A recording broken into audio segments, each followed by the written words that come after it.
बोलो श्री प्राणनाथ प्यारे की जय, धाम के धनी की जय, पन्ना धाम की जय, सब सुंदर साथ की जय।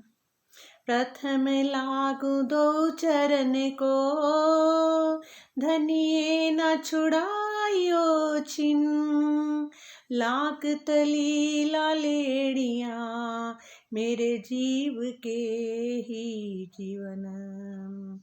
इन पाँव तले पड़ी रहूं, धनी नजरे खोलो बातून, पल न वालू निरखु नेत्रे मेरे जीव के ही जीवन।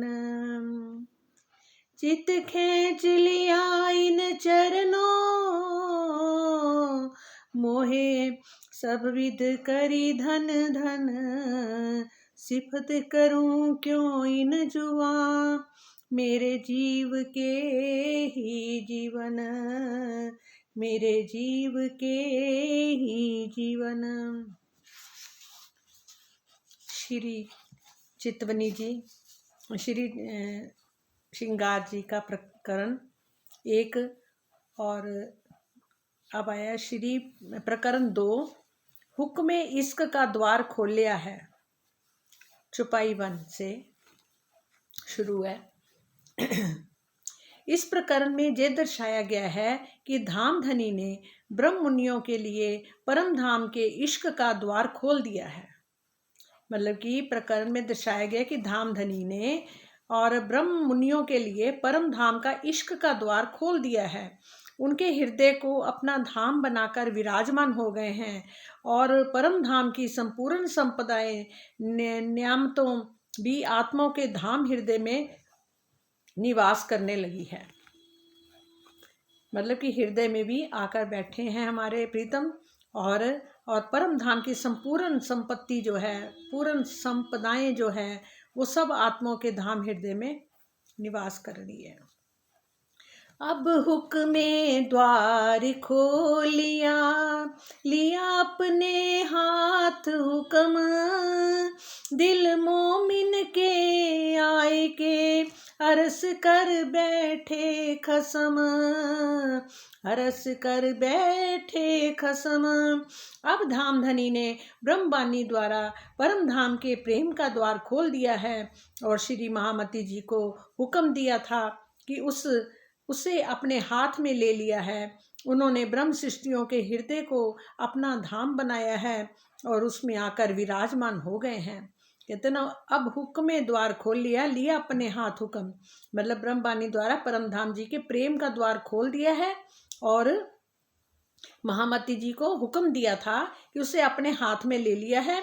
अब क्या करा, उन्होंने अपने हाथ में ले लिया है और उन्होंने ब्रह्म सृष्टियों के हृदय को ही अपना धाम बनाया है और उनसे उसमें आकर विराजमान हो गए हैं। हर ब्रह्म सृष्टि के हृदय में उन्होंने अपना सिंहासन लगा लिया है और वहां आके विराजमान है दिल के अंदर। भावार्थ क्या है? श्रृंगार ग्रंथ के रूप में परम धाम का सर्वोपरि मार्फित ज्ञान अवतरित होने के पश्चात सुंदर साथ को अपने धाम हृदय में धनी को बसाने का मार्ग प्राप्त हो गया है। साथ ही धनी के दिल में डूबकर एकत्व प्राप्त करने का भी स्थिति प्राप्त हो गई है। श्री महामती जी के तन से यही प्रमुख कार्य कराना था, यही हुक्म था। इसके पश्चात सुंदर साथ को देह मार्ग मिल गया है और वह मार्ग मिल गया है जिस पर चलकर अध्यात्म जगत के शिखर पर पहुंच जाता है और इसे ही अपने हाथ में हुक्म लेना कहा गया है। और कीर्तन यानी कलश हिंदुस्तानी में 8 प्रकरण में 32 और 36 में क्या कहा गया है? सिर ले आप खड़ी रहो रूहो, सिर ले आप खड़ी रहो, कहे तू सब सैयन, प्रकाश हो सी तुझसे दृढ़ कर देखो मन, ये शोभा हो सी तुझे सुहागनी, जिन जुद जाने आप 14 तब केक होए सी, सब हुक्मे के प्रताप। यही प्रमुख कार्य था जो छठे दिन की लीला में अब ब्रह्मबानी के द्वारा ही हो रहा है। अब क्या है, छठे दिन की जो लीला है वे अब ब्रह्मवाणी के द्वारा ही हो रही है। इस छुपाई का ये आशय कदापि नहीं लेना चाहिए कि अब जागनी लीला में श्री महामती जी की कोई भूमिका ही नहीं है। वस्तुतः इस जागनी ब्रह्मांड में अक्षरातीत की सारी शोभा श्री महामती जी को ही प्राप्त है। उनके चरणों में ही प्रत्येक ब्रह्मात्मा का अध्यात्म का संपूर्ण धन प्राप्त होता है।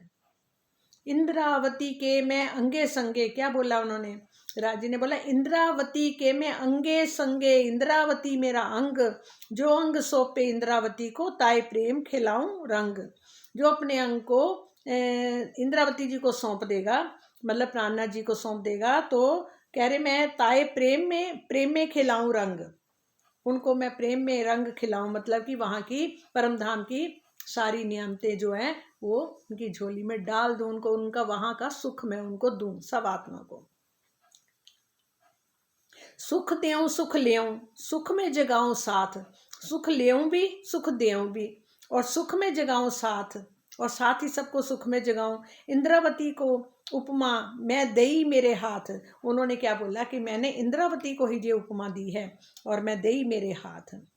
हाँ कि अरस दिल मोमिन और अरस हक खिलवत, वायदत बीच अरस के है अरस में अपार न्यामत। हक अरस दिल मोमिन, ब्रह्म सृष्टियों का हृदय ही अक्षरातीत का ये धाम है। अब ब्रह्म सृष्टियों का जो हृदय है वही अक्षरातीत का धाम है, जिसमें मूल मिलावा भी है तथा वाहिदत एक दिली का भी रस है। जो एक को रस मिलेगा वो सब सुंदर साथ को मिलेगा। इस प्रकार परम धाम की अपार संपदा ब्रह्म मुनियों के धाम हृदय में विराजमान है। इस प्रकार क्या है, परम धाम की अपार संपदा जो है 25 पक्षों का सुख है, वो ब्रह्म मुनियों के धाम हृदय में विराजमान है। भावार्थ, परात्म के हृदय में जुगल स्वरूप सहित संपूर्ण परम धाम विद्यमान है। उन्होंने क्या बोला, परात्म के हृदय, जो हमारे मूल स्वरूप है, यानी परात्म है, जो जो परम धाम के अंदर मूल मिलावे में विराजमान है, उनका बोला है कि परात्म के हृदय में, उनके हृदय में जुगल स्वरूप सहित संपूर्ण परम धाम तो विद्यमान है ही है, अतः ये स्वाभाविक ही है। और परात्म की प्रतिबिंब स्वरूपा कौन है, आत्मा, और आत्मा के भी हृदय में जुगल स्वरूप सहित संपूर्ण परम धाम और उसकी संपदा यानी इश्क, वाहिदत, इल्म आदि विद्यमान है। आगे की चौपाइयों में यही बात दर्शाई गई है। ए साहिदी जाहिर सुनो, जो लिखी माहे फुरमान, अर्स किया दिल मोमिन, अर्स में सब पहचान। हे साथ जी, धर्म ग्रंथों में लिखी हुई इस साक्षी को स्पष्ट रूप से सुनिए। ब्रह्म मुनियों का हृदय ही परम धाम है और उस हृदय में परम धाम की संपूर्ण पहचान लीला रूपी सामग्री निहित है। हक हादी रूहे अरस में इश्क इल्म बेशक, जोश हुक्म मेहरबानगी, हकीकत मार्फत मुतलक। हक हादी रूहें अरस में इश्क इलम बेशक, हृदय रूपी उस परम धाम में जुगल स्वरूप श्री राज श्यामा जी तथा सखियां भी विद्यमान हैं। उस धाम हृदय में इश्क तथा संशय रहित ज्ञान है। श्री राज जी का जोश, हुक्म तथा मेहर की भी उसी में विद्यमान है और निश्चित रूप से हकीकत, सत्य तथा मार्फित परम सत्य भी उसमें ही है। हकीकत को क्या बोलते हैं, सत्य, और मार्फित परम सत्य जो है भी उसी में है। कहते हैं हृदय रूपी उस परम धाम में जुगल स्वरूप श्री राज श्यामा जी तथा सखियां भी विद्यमान है। मतलब परम धाम के अंदर हृदय रूपी उस परम धाम में जुगल स्वरूप श्री राज श्यामा जी भी और सखियां भी विद्यमान तो हैं, वहां पर तो है ही हैं। उस धाम हृदय में, उनके धाम हृदय में इश्क तथा संशय रहित ज्ञान भी है और श्री राज जी का जोश, हुक्म तथा मेहर भी उसी में विद्यमान है और निश्चित रूप से ही हकीकत यानी सत्य तथा मार्फित यानी परम सत्य भी उसी में ही है। इस छुपाई में जोश का तात्पर्य केवल सत्य का जोश नहीं है, इस चौपाई में जोश का तात्पर्य केवल सत्य का जोश नहीं है, बल्कि इश्क, वाहिदत आदि का जोश है। और परम धाम में सभी सखियां एवं श्यामा जी हकीकत के रूप में हैं और उनके अंदर मार्फित यानी परम सत्य स्वरूप श्री राज जी विराजमान हैं। इस प्रकार धाम दिल में हकीकत एवं मार्फित की उपस्थिति कही जाती है।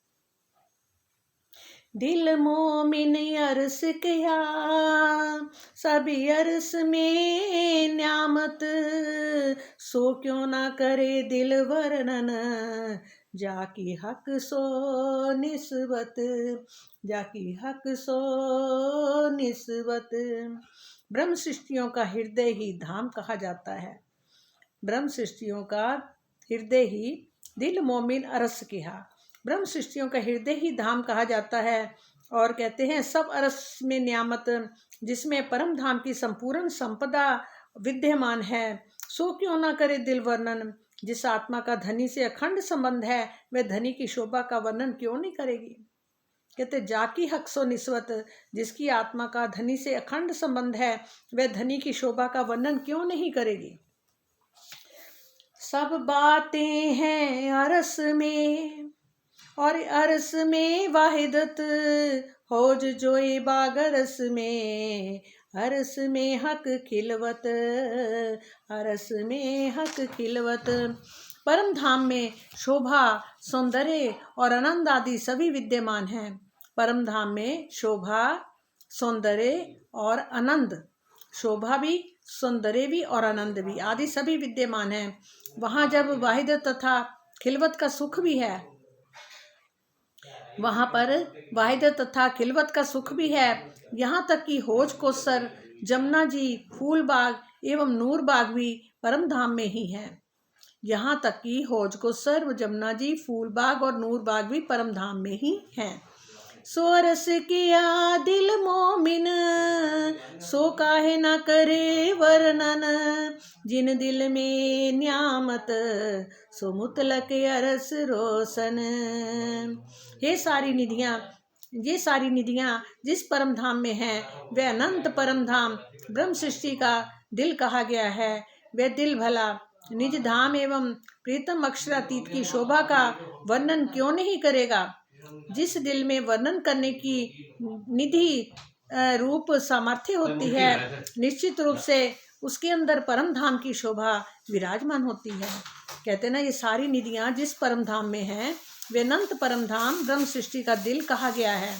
वह दिल भला निज धाम एवं अपने प्रीतम अक्षरातीत की शोभा का वर्णन क्यों नहीं करेगा। जिस दिल में वर्णन करने की निधि रूप सामर्थ्य है, निश्चित रूप से उसके अंदर परम धाम की शोभा विराजमान होती है। जिस प्रकार एक छोटी सी बूंद के अंदर पृथ्वी से 13 लाख गुना बड़ा सूरज दिखाई देता है, उसी प्रकार अणु से भी सूक्ष्म आत्मा के हृदय में अनंत परम धाम विद्यमान होता है। मतलब कि जो इतनी छोटी सी, कहते हैं अणु से भी सूक्ष्म जो आत्मा है, उसके हृदय में अनंत परम धाम विद्यमान है। कैसे? जिस प्रकार एक छोटी सी बूंद के अंदर पृथ्वी से 13 लाख गुना बड़ा सूरज दिखाई देता है। पृथ्वी से भी 13 लाख गुना सूरज बड़ा है। क्या बोला? कि पृथ्वी से भी 13 लाख गुना सूरज बड़ा है, जो एक छोटी सी बूंद के अंदर भी दिखाई देता है। उसी प्रकार जो अणु से भी अधिक छोटी सूक्ष्म आत्मा है, उसके हृदय में भी अनंत परम धाम विद्यमान है। हम सिर हुक्म आया, अरस हुआ दिल हम, यही काम हक इलम का, तो सुख काहे न लेवे खसम। हमारे सिर पर श्री राज जी का हुक्म है, हमारे सिर पर श्री राज जी का हुक्म है, अर्थात धाम धनी पल पल हमारे साथ हैं। इस प्रकार हमारा दिल धनी का निवास बन गया है। तातम वाणी का कार्य ही हमारे हृदय को धाम बनाना। ऐसी स्थिति में हम अपने धाम हृदय में विराजमान अक्षरातीत से परम धाम का सुख क्यों ना लें। ब्रह्म सृष्टियाँ धाम धनी के ही दिल का स्वरूप है। उनकी प्रत्येक लीला अक्षरातीत के हृदय की इच्छा हुक्म से जुड़ी होती है। मतलब उनकी जो ब्रह्म सृष्टियाँ हैं, वो धाम धनी के ही दिल की स्वरूपा हैं। उनकी प्रत्येक लीला अक्षरातीत के हृदय की इच्छा हुक्म से जुड़ी होती हैं। इसी प्रकार अंग अंगी होने से प्रत्येक लीला में आत्माओं के साथ धनी का जुड़ा रहना अनिवार्य है। इसे ही अपने सिर पर धनी का हुक्म होने की बात कही गई है। बीतक साहब में पत्री के अंदर श्री जी के द्वारा ये कहना कि मैं तुम्हारे सिर पर एक पाँव में खड़ा हूँ, क्या बोला? बीतक साहब में पत्री के अंदर श्री जी के द्वारा ये कहना है कि मैं तुम्हारे सिर पर एक पाँव से खड़ा हूँ। यही बात दर्शाता है कि यारस हमार दिल को है हमें हक हुक्म, क्यों ना वेस हक का सो बेशक है या तीलम। कि है अरस हमारा दिल को है हम ही हक हुक्म, क्यों ना आवे इश्क हक का जो बेशक है याति इलम। हमारे दिल को परम धाम कहा गया है, हम ही धाम धनी के हुक्म के स्वरूप हैं। हमारे दिल को परम धाम कहा गया है, हम ही धाम धनी के हुक्म के स्वरूप हैं। जब हमारे पास अखंड धाम का संशय रहित तारतम ज्ञान है तो हमारे अंदर प्रीतम का प्रेम क्यों नहीं आएगा, अर्थात अवश्य आएगा। कहते हैं ना, हमारे दिल को परम धाम कहा गया है, हम ही धाम धनी के हुक्म के स्वरूप हैं। जब हमारे पास अखंड धाम का संशय रहित तारतम ज्ञान है तो हमारे अंदर प्रीतम का प्रेम क्यों नहीं आएगा, और अर्थात अवश्य ही आएगा। भावार्थ क्या है? सर्वोच्च ब्राह्मी अवस्था मार्फित में आत्मा और धनी में किसी भी प्रकार का भेद नहीं रह जाता। उसी अवस्था में ही ये कहा जा सकता है कि हम श्री राज जी के हुक्म के स्वरूप हैं। इस चौपाई के दूसरे चरण में यही बात दर्शाई गई है कि ये संपूर्ण प्रकरण ही वह ब्राह्मी अवस्था का चित्रण करता है। चरण वासा हमारे दिल में रहे रूह के नैनो माहे, क्यों न्यारे हमसे रहे हम बसे हक है जाहे। हमारा हृदय हमारी आत्मा के नेत्रों का स्वरूप है। हमारा जो हृदय है वो हमारी आत्मा के नेत्रों का स्वरूप है। हमारा हृदय क्या है? हमारी आत्मा के नेत्रों का ही स्वरूप है। इसमें प्रीतम के चरण कमल अखंड रूप से वास करते हैं। हमारे आत्मा के हृदय में क्या है? प्रीतम के चरण जो हैं वो अखंड रूप से वास करते हैं। ऐसी स्थिति में भला प्रीतम के चरण कमल हमसे अलग कैसे हो सकते हैं? जहाँ धाम धनी विराजमान हैं वहाँ पर हमारा भी अस्तित्व अनिवार्य है, क्योंकि हम तो उनके ही हृदय का स्वरूपा हैं। मेरे सब अंगो हक हुक्म बिना हुक्म जरा नाहे, सोई हुक्म हक में हक बसे अरस में ताहे। मेरे अंग अंग में प्रीतम का हुक्म इच्छा समाया हुआ है। मतलब क्या बोला कि मेरे अंग अंग में प्रीतम का हुक्म जो है, जो इच्छा है, वो समाई हुई है। मेरे शरीर का एक एक रोम भी उनके आदेश यानी हुक्म से रहित नहीं है। मतलब कि मेरे एक एक रोम में भी उनका ही हुक्म चलता है। और धाम धनी जिस परम धाम में विराजमान है और उनके दिल में जो हुक्म है वही सब मेरे भी दिल में है। भावार्थ क्या है? प्रीतम से एकाकार हो जाने के पश्चात किसी भी प्रकार का भेद नहीं रह जाता। प्रीतम की इच्छा, हुक्म, आदेश ही उसकी इच्छा रह जाती है, क्योंकि उसका अपना कोई अस्तित्व नहीं रह जाता। ऐसी स्थिति में मुंडको उपनिषद में इस प्रकार कहा गया है, जथा नद्ये समुद्रे अस्तम गच्छन्ति नाम रूप विहाय।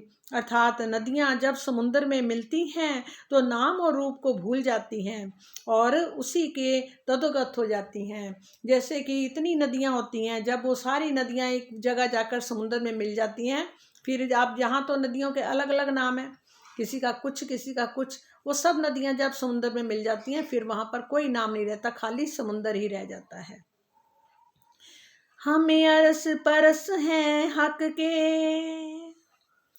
ए देखो मोमिनो हिसाब, हम हक में हक हम में और हक बिना सब ख्वाब।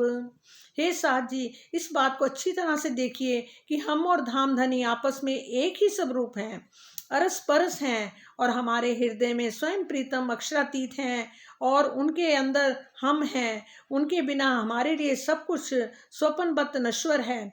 मतलब कि उनके बिना हमारे लिए जो कुछ भी है वो सब स्वप्नवत है और नश्वर है। इस संसार में जो कुछ भी है वो स्वप्नवत है, यानी कि नश्वर है।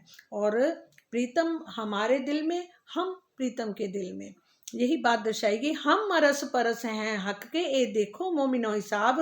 हम हक में, हक हम में, और हक बिना सब ख्वाब। बाकी जो हक के बिना जो कुछ भी है वो सब एक ख्वाब है, एक सपना है। हक हुक में सब मिलाइया, अरस मसाला पूरन, हादी रूहों जगावने, करावने हक वर्णन। श्यामा जी सहित सभी सखियों को जागृत करने के लिए तथा अपनी शोभा श्रृंगार का वर्णन कराने के लिए श्री राज जी ने अपने हुक्म से परम धाम की संपूर्ण संपदा को दोनों तनों में स्थित कर दिया। मतलब कि हक हुक्मे सब मिलाया, अरस मसाला पूरन, हादी रूहों जगावने, करावने हक वर्णन। मतलब श्यामा जी की सहित सभी सखियों को जागृत करने के लिए, मतलब श्यामा जी को भी जागृत करा, और सब सखियों को भी जागृत करने के लिए अपनी शोभा श्रृंगार का वर्णन कराने के लिए ही राज जी ने अपने हुक्म से परम धाम की संपूर्ण संपदा को दोनों तनों में स्थित कर दिया, इन दोनों के तनों में स्थित कर दिया। भावार्थ प्रेम, इश्क, ज्ञान, इल्म, एकत्व, वहदत, आनंद, नूर, जोश, आवेश। यानी कि प्रेम, ज्ञान, एकत्व, आनंद, नूर, जोश और आवेश और जागृत बुद्धि आदि निधियां को धामधनी ने श्यामा जी के दोनों तनों में रखा। मतलब श्यामा जी के दोनों तनों में रखा। पहला कौन सा था? देवचंद्र जी का। दूसरा किसमें था? मीरा ठाकुर जी के अंदर। फिर पांचों शक्तियां आके बैठ गई थी। आखिर मोमिन आकिल, क्या जिनका दिल अरस, तो हक दिल का जो इश्क, सो मोमिन पीवे रस, सो मोमिन पीवे रस। आखिर क़यामत के समय जो ब्रह्म मुनि प्रकट होंगे वे जागृत बुद्धि के ज्ञान से युक्त होने के कारण बहुत ही बुद्धिमान होंगे। उनके हृदय में परम धाम की छवि बसी होगी। इस प्रकार वे ब्रह्म मुनि अपने धाम हृदय में विराजमान अक्षरातीत के हृदय से प्रवाहित होने वाला प्रेम रस का पान करेंगे। मतलब उनके अंदर प्रेम रस का पान होगा। मतलब कि अक्षरातीत के हृदय से प्रवाहित जो होने वाला है प्रेम का रस, वो सब ब्रह्म मुनियों के हृदय में उसका वो पान करेंगी। विचार करें दिल मोमिन, जो रस मता दिल हम, तो हक दिल हो सी कौन न्यामत, जो हक वाहिदत खसम। हे साथ जी, अपने हृदय में इस बात का विचार कीजिए कि जब परम धाम की निधियों का इतना ज्ञान हमारे पास है तो एकत्व को के मूल यानी वाहिदत के मार्फत के स्वरूप श्री राज जी के हृदय में कौन कौन सी निधियां होंगी। मतलब कौन कौन सी और निधियां होंगी। हे साथ जी, अक्षरातीत के हृदय में अनंत निधियां हैं और प्रेम, आनंद, सौंदर्य, एकत्व आदि के रूप में तो उन अनंत निधियों का मात्र दिग्दर्शन कराया गया है। वस्तुतः वे शब्दातीत है। ये जितने भी हैं सब शब्दातीत है, शब्दों से परे की बातें हैं। देखो मोमिनों के दिल में कहीं केती अरस बरकत, विचार देखो हक दिल में क्या हो सी हक न्यामत। हे साथ जी, ये बात बहुत ही विचरणीय है कि जब ब्रह्म मुनियों के धाम हृदय में परम धाम की इतनी निधियां विद्यमान हैं। क्या बोला? जब इस बात में बहुत ही विचारणीय है कि जब ब्रह्म मुनियों के धाम हृदय में परम धाम की इतनी निधियां विद्यमान हैं तो स्वयं धामधनी के दिल में कितनी निधियां होंगी। मतलब उनके अंदर कितनी निधियां होंगी, कितने सुख होंगे, कितनी वहाँ की जैसे निधियां होंगी, गुण मतलब उनके कितने होंगे। भावार्थ क्या है? वस्तुतः इस काल माया के ब्रह्मांड में ही ऐसा देखा जाता है कि मूल स्रोत्र में अधिक संपदा होती है और उससे बहने वाले प्रवाह में कम। उदाहरणार्थ सागर में अथाह जल राशि होती है जबकि लहरों में कम होती है। कहते कि सागर में तो अथाह जल राशि है और लहरों में कम है। और जबकि इसी प्रकार सूर्य में बहुत अधिक प्रकाश होता है, पर उनकी जो किरणें होती हैं उसमें कम होता है। यद्यपि अक्षरातीत और आत्माओं की लीलाओं का लौकिक दृष्टि से समझने के लिए सागर तथा उसकी लहरों या सूर्य एवं उसकी किरणों का दृष्टांत अवश्य दिया जाता है, किंतु यथार्थ में वैसा नहीं है, क्योंकि स्वयं अक्षरातीत अपनी अंगरूपा आत्माओं के धाम हृदय में विराजमान होते हैं, जबकि किरणों में सूरज या लहरों में सागर विराजमान नहीं होता। मतलब किरणों में सूरज नहीं होता, जबकि और लहरों में भी सागर नहीं होता, विराजमान नहीं होता, केवल अंश मात्र ही स्थित रहता है। और मूल मिलावे में सिंहासन पर आसीन हुए श्री राज जी तथा परात्म के हृदय में विराजमान श्री राज जी के स्वरूप में कोई भी अंतर नहीं है। आत्माओं के धाम हृदय में भी उसी स्वरूप की झलक होती है, किंतु लौकिक मर्यादा के अनुसार अक्षरातीत को अनंत निधियों वाला कहा गया है, जबकि उसी अक्षरातीत को अपने धाम हृदय में बसा लेने पर भी उस आत्मा को अनंत निधियां वाला नहीं कहा जाता, क्योंकि ये भौतिक जगत अध्यात्म के अद्वैत दर्शन को पूर्णतः अंगीकार नहीं कर सकता। श्री महामती जी के धाम हृदय में अनंत निधियों वाले अक्षरातीत अवश्य विराजमान है, किंतु उस तन से होने वाली लीला की एक सीमा रेखा होती है, जहाँ के शरीरों की एक सीमा रेखा होती है। हक हादी अरस मोमिन सो तो पहले हक दिल माहे, जो चीज प्यारी रूह को ताए हक पल छोड़े नाहे। परम सत्य मार्फित के स्वरूप श्री राज जी के हृदय में जुगल स्वरूप श्री राज श्यामा जी सखियां एवं संपूर्ण परम धाम विद्यमान है। कहते मार्फित यानी परम सत्य के स्वरूप में श्री राज जी के हृदय में तो जुगल स्वरूप श्री राज श्यामा जी और सखियां एवं संपूर्ण परम धाम विद्यमान है। आत्माओं के लिए इश्क बहुत ही प्यारी वस्तु है, क्योंकि इसी के द्वारा वे अपने प्राण प्रियतम को रिझाती हैं और धाम धनी एक पल के लिए भी अपने से इश्क को अलग नहीं होने देते। भावार्थ यद्यपि लीला में अक्षरातीत के ही दिल से श्यामा जी सखियां और परम धाम है, किंतु श्री राज जी का स्वरूप ही लीला रूप श्यामा जी और सखियों के साथ दृष्टिगोचर होता है, अर्थात मार्फित ही हकीकत के रूप में दिखाई देता है। व्यक्ति और व्यक्तित्व सूक्ष्म रूप से दिल में विद्यमान होते हैं, इसी प्रकार श्यामा जी के भी दिल में भी राज जी श्यामा जी एवं सखियां दृष्टिगोचर होती हैं। यही स्थिति प्रत्येक प्रातम के दिल में भी होती है। बात यहाँ ही समाप्त नहीं होती, परम धाम के कण कण में इस नज़ारे को देखा जा सकता है। यही परम धाम की इबादत है, जिसे सागर कण सागर 1 और प्रकरण और 43 चौपाई में कहा गया है, जो कछुए चीज रस में सो सब वाहिदत माहे, जरा एक बिना वाहिदत सो तो कछुए नाहे। जो कछुए चीज अरस में है सो सब वाहिदत माहे, जरा एक बिना वाहिदत सो तो कछुए ना है। मतलब स्वलीला द्वैत परम धाम में अनंत प्रेम किस प्रकार लीला का रूप धारण करता है और तथा सखियों एवं जुगल स्वरूप से इसका क्या संबंध है, ये खिलवत 16 प्रकरण में और 31, 32, 33 चौपाई में दर्शाया गया है। वो कौन सी चौपाइयाँ हैं? बिना जुदाई इश्क की क्यों कर पाई खबर, सो तो बका में है नहीं सब कोई बराबर। कोई बात खुदा से ना हो वही ऐसे न कहिए कोई, पर एक बात ऐसी बका मिने जो हक से भी ना होए। वो कौन सी बात उन्होंने कही थी जो हक से नहीं हो सकती?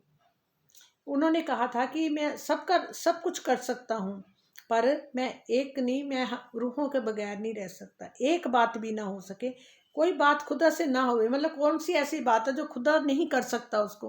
वो सब कुछ कर सकते हैं, पर एक बात खुदा से नहीं होती। वो कौन सी बात है? कि एक हक से भी ना होए, मतलब मैं रूहों के बगैर नहीं रह सकता। पर एक बात ऐसी कोल फैल हाल बदले, पर छूटे न रूह इश्क रू इश्क दो बका इनमें नाही सक। कौल फैल हाल बदले पर छूटे ना रू इश्क दो बका इनमें नाही सक। जो मता किया दिल मोमिन सो मोमिन दिल समेत। सो बसत हक के दिल में सो हक दिल मता रूह लेत। ब्रह्म सृष्टियों के दिल में परम धाम की संपदा नेमतें विद्यमान होती हैं और वह ब्रह्म सृष्टि अपने दिल समेत श्री राज जी के दिल में रहती है। इस प्रकार अक्षरातीत के हृदय से आत्मा अपने धाम हृदय में संपूर्ण निधियों को प्राप्त कर लेती है। जो रू बैठे हक दिल में सो मगन माहे नियामत। तो तित पड़ी कदी खोज में तो छूटे ना लग क़यामत। जो रू बैठे हक दिल में सो मगन माहे नियामत। जो आत्मा श्री राज जी के दिल में डुबकी लगाती है, हक दिल में क्या होता है, हक दिल मतलब कि राज्य के दिल में डुबकी लगाती है, सो मगन माहे नियामत, वह उसकी अनंत निधियों में मगन हो जाती है। वो क्या करती है, अनंत निधियों में मगन हो जाती है। किंतु तोतित पड़ी कदी खोज में तो छूटे न लग क़यामत। किंतु यदि वह धाम धनी के दिल में अनंत निधियों की था लगाने जानी सीमा जानने का प्रयास करती है तो ब्रह्मांड के अखंड होने तक वह भले ही उसमें लगी रहे किंतु पार नहीं पा सकेगी। मतलब भले ही सारी जिंदगी वो लगी रहेगी पर फिर भी उसको वो पार नहीं पा पाएगी। अगर क्या है, था लगाने यानी सीमा जानने का प्रयास करे, आखिर कहाँ तक इनकी सीमा है, आखिर कहाँ तक है वो, उस परम धाम की सीमा का कोई आर पार है ही नहीं है, वो कभी भी नहीं जान पाएगी इतना। जो आत्मा श्री राज जी के दिल में डुबकी लगाती है वह उनकी अनंत निधियों में मगन हो जाती है। उनकी जो निधियाँ उसी में ही मगन हो जाती है, देख देख के। और क्या है, यदि वह धाम धनी के दिल में अनंत निधियों की थाह लगाने की जानी वो अंदर से देख रही कि ये निधियाँ भी अंदर तक कहाँ तक है, इनका मतलब कितना विशालता है, वो जानने की कोशिश करेगी तो